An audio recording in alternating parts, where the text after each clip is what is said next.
Once upon a time, in a small village named Odude, next to deep within the heart of Africa, lived a man named Ogbeni. Ogbeni was a simple man, known throughout the village for his kindness and humility. He was a husband to Abeni and a father to 3 children, Moyo, Kemi, and little Tunde. However, despite his warm nature, Ogbeni's life was filled with struggle. Ogbeni's family was very poor. They lived in a small mud house with a thatched roof that leaked whenever it rained.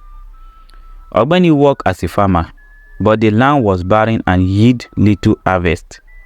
Every day, he would rise before the sun and toil in the field, hoping for a good crops. But the soil was unkind, and the rain were often scarce. As time went by, the family situation grew worse. The children were often hungry, and Abeni, his loving wife, would skip meal to ensure that the children had enough to eat. Despite the hardship, Ogbeni never lost hope. He believed that things would eventually get better.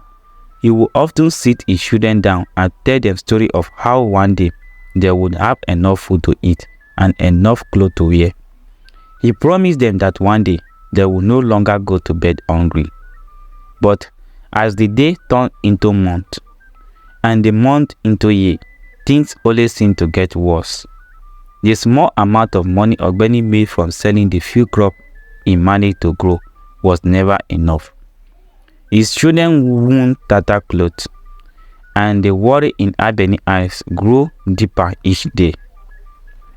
Ogbeni had asked for his family. He wanted nothing more than to provide for them, to see his children grow up stronger and healthy, and to see his wife's beautiful smile again.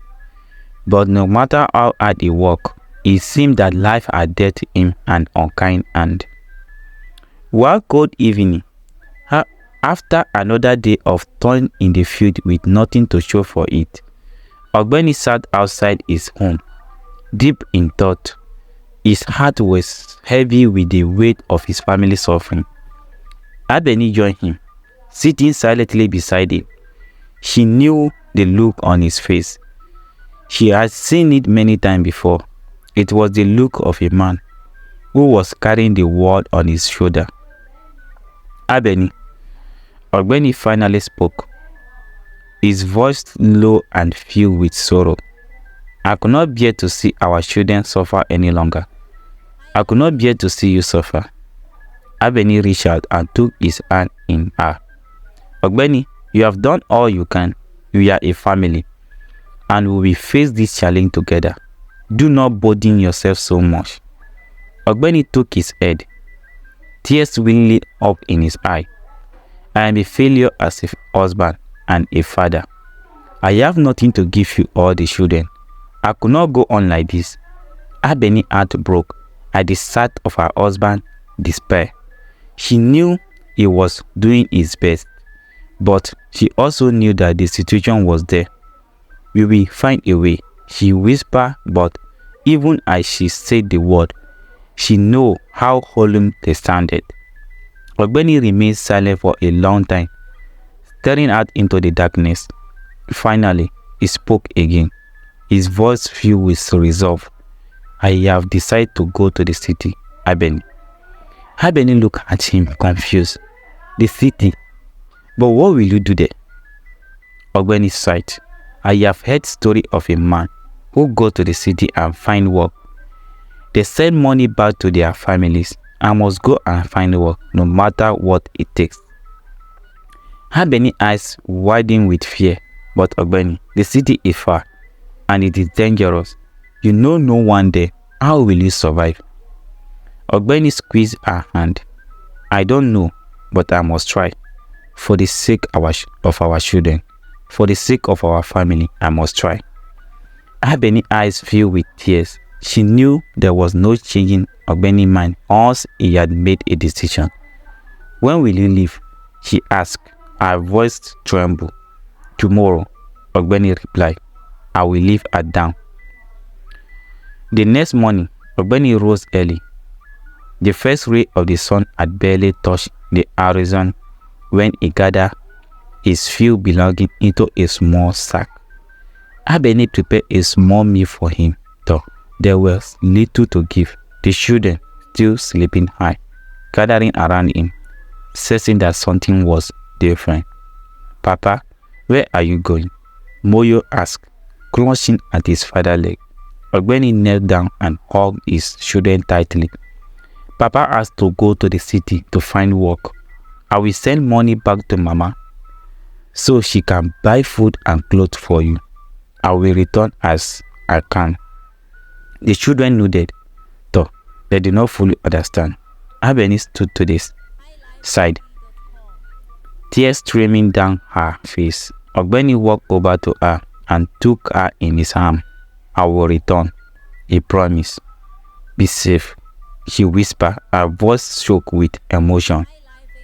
With one last look at his family, Ogbeni turned and began the long journey to the city. The path was unfamiliar, and he walked for days with only the thought of his family keeping him going. He slept under the stars at night and walked under the scorching sun by day. The road was rough, and his feet grew sore, but he pressed on, determined to reach the city. Finally, after many days of walking, Ogbeni saw the city in the distance. It was vast and bustling, filled with people and noise. Ogbeni had never seen so many people in one place before. The tall building loomed over him, and the constant buzz of activities was overwhelming. But he stilled himself and entered the city, determined to find work. The city was not kind to Ogbeni. He had no money and knew no one. The street was filled with people who seemed to be in a constant rush, and no one spared him a second glance. He wandered the city, looking for work, but everywhere he went, he was met with rejection. The job he could do were either already filled or required skill he did not have. Days turned into weeks, and still Ogbeni found no work. He slept on the street, his body growing weaker with each passing day. The little food he managed to find was barely enough to sustain him. But despite the hardship, he did not give up. He thought of his family constantly, and it was their face that kept him going. One day, while searching for work, Ogbeni came across a construction site. The foreman, a burly man with a thick mustache, was shouting orders at the work. Ogbeni approached him, desperation in his eye. "Please, sir, do you have any work for me?"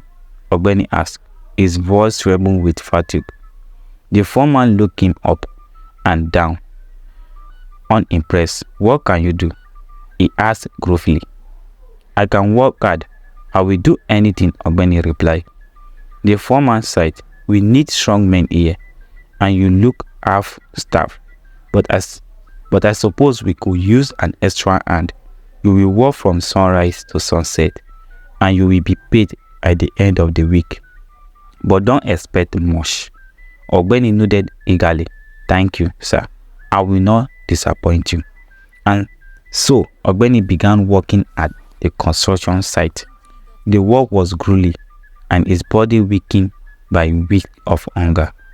Struggling to keep up, but Ogbeni pushed himself to his limit, determined to earn money to send back to his family. The other workers noticed his dedication and thought they were a rough lot. They began to respect him. Week turned into month, and Ogbeni continued to work at the construction site. His body grew stronger, but the thought of the hard labor and lack of proper nutrition began to show. He sent what little money he earned back to Abeni, who used it to buy food and clothes for the children. Though life was still hard, they were no longer on the brink of starvation, but Ogbeni's health was failing. The constant hard work, coupled with the harsh living condition, began to wear him down. He grew weaker with each passing day, but he did not stop. He could not stop. His family depended on him. and he would not let them down. One evening, after a particular long and exhausting day, Ogbeni collapsed at the construction site. The other worker rushed to his side, but he was unconscious. They carried him to a nearby clinic, where the doctor examined him. The doctor shook his head sadly.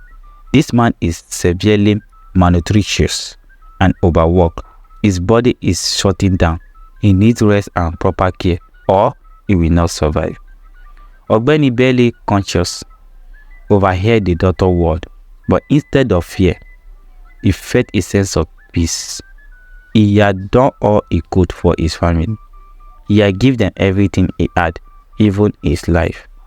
The next morning, Ogbeni awoke in the clinic. The doctor and the foreman were standing by his side.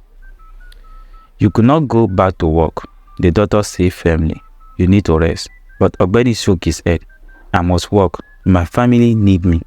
The foreman, who had come to respect Ogbeni, placed a hand on his shoulder. Don't forget to subscribe and hit the bell icon to stay updated with more captivating Africa stories. If you enjoy our content, please like, share and leave a comment below.